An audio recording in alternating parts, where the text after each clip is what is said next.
Hey everybody, this is Chuy Plays, and today I want to talk about the latest Nintendo Direct and all of my favorite things that were announced there. There were tons of announcements. This Direct was 50 minutes long, and I'm sure there was something for everybody. Of course, overall, I think I get the vibe online that people were not incredibly impressed by what was announced, but I'm sure there was one thing that blew all other things out of the water, and we'll get to that. But let's go ahead and start going through real quickly what I liked. So the very opening was the Pyra in Smash reveal, and I am a Xenoblade Chronicles fan. I've played the first game and X. I haven't beaten either of them because I take too long to play games, and they're JRPGs, which already take long to begin with, so I am really hyped to get back into them and eventually play Xenoblade Chronicles 2, but seeing Pyra and Smash, it's pretty cool. It's actually getting me excited to buy the second pack. I still haven't bought the second pack, but there are some characters that I'm pretty interested in. Min Min being the very start was very cool, and then Sephiroth was awesome. Steve, so weird. I don't know how they got him in there, but it's awesome. But Pyra, this whole pack is looking pretty good to me. I know I've been on the fence about buying it, mostly because I haven't been playing Smash too much lately, but all of a sudden I feel really interested, so I might be getting back into Smash. I might hit up some friends and start playing with them soon. The next game that I really liked was the very next game that was shown, and that was Fall Guys. So I call this game the Black Friday Simulator. It's basically a bunch of chunky Americans running around trying to get the best deals and everything.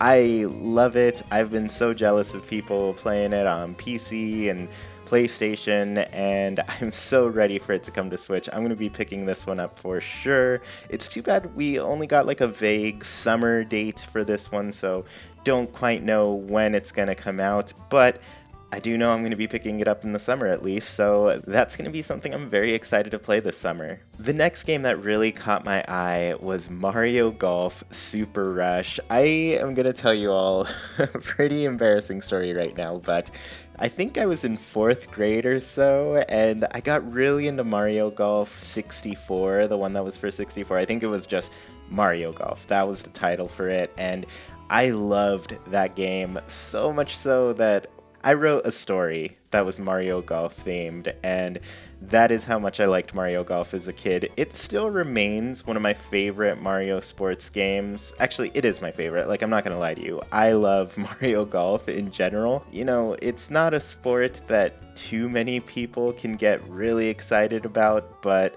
for some reason, it just connected with me, and I think it's because there's so many different courses, there's a lot of variety to it, whereas like, you know, with Mario Tennis, the courts, they're really just going to be this rectangle shape, but I feel like Mario Golf is so scenic and everything, and then just seeing that speed run mode, that speed golf mode, it's hilarious. I don't know, it looks really wacky. I think they're having a lot of fun with it. I love that there's a story mode, and can we talk about this really quickly?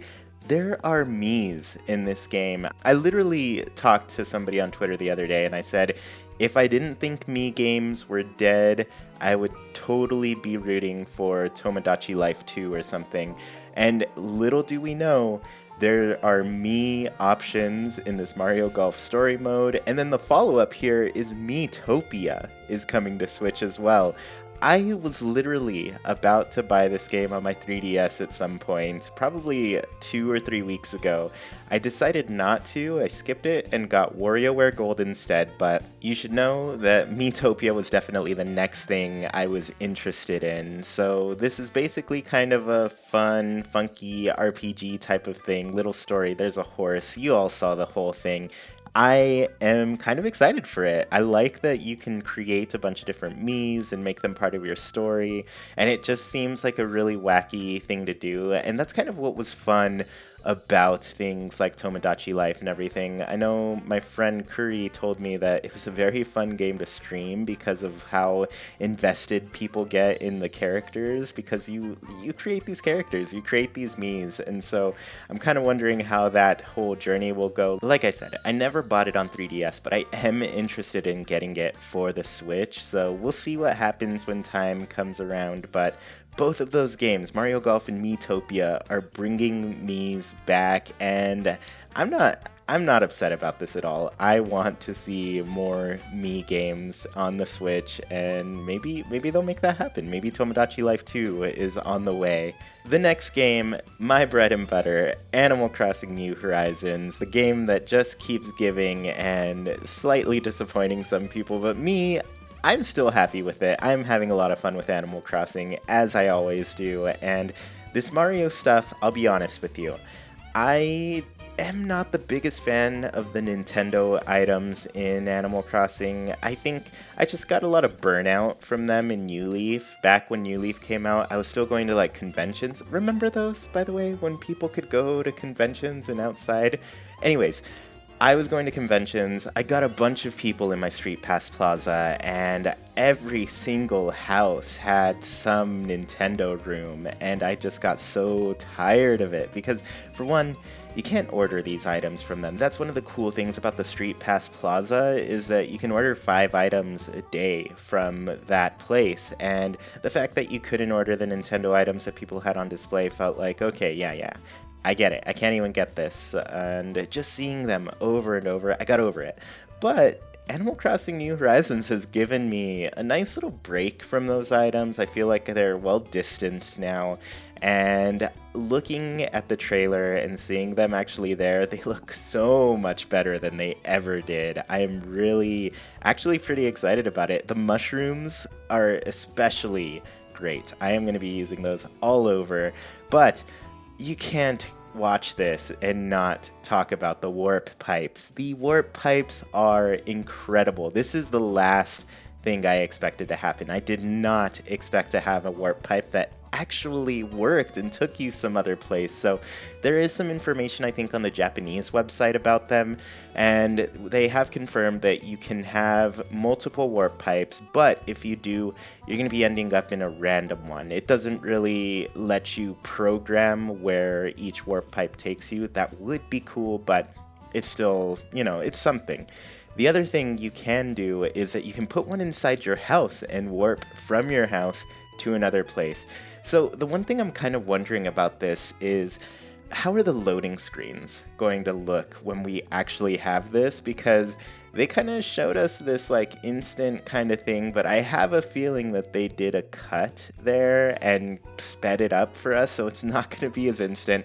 If you've played Animal Crossing New Horizons, you know the loading times are kind of slow, especially going like inside and outside of buildings. Those are going to slow you down, but we'll see how they go. There are just so many potentials with this item, though. I know Wilbo, I don't know if you all know Wilbo's World. Go and subscribe to his YouTube. He's great. Follow him on Twitch.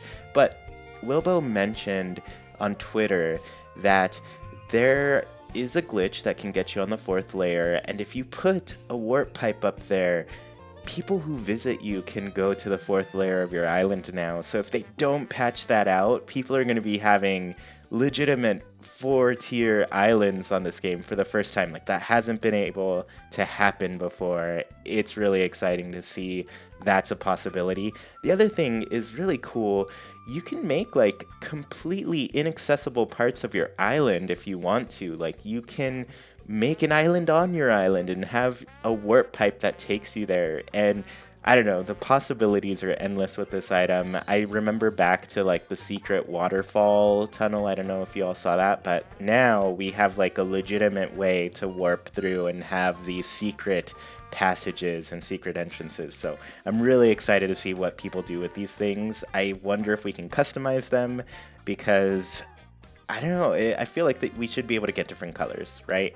The next game is Project Triangle Strategy. I know a lot of people are bashing on the name. I also don't think it's great. I think they can probably brainstorm something better, maybe take it to workshop, work a little bit more on this, but overall, I liked it. I know a lot of people are not super into the tactical RPG types of games, but this game really gave me Final Fantasy Tactics vibes. I love that series, and it's really cool to see it come back from Square Enix in some form or another, so this is the type of thing that I really like.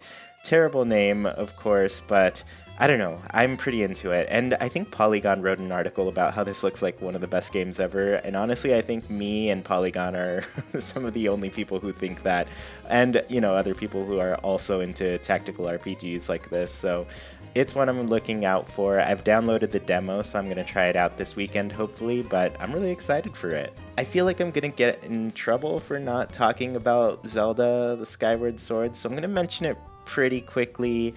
I'm not terribly interested in this. I tried to play it on the Wii and was generally kind of bored when I tried it out. I may give it another try. I still have the Wii version, so I don't think I will pay for this updated one because I already kind of have the game. So for now, I think I'm gonna skip it and then decide a little bit later. But this next one, the only reason I have to decide later is because it's not coming out until 2022, and it is Splatoon 3. I could not believe a Splatoon 3 was happening. Okay, Splatoon 2 is the only game on my Switch that I have more hours on than Animal Crossing. I am in love with Splatoon. It's a love-hate relationship, I guess, because it's also the game that makes me the angriest while I play.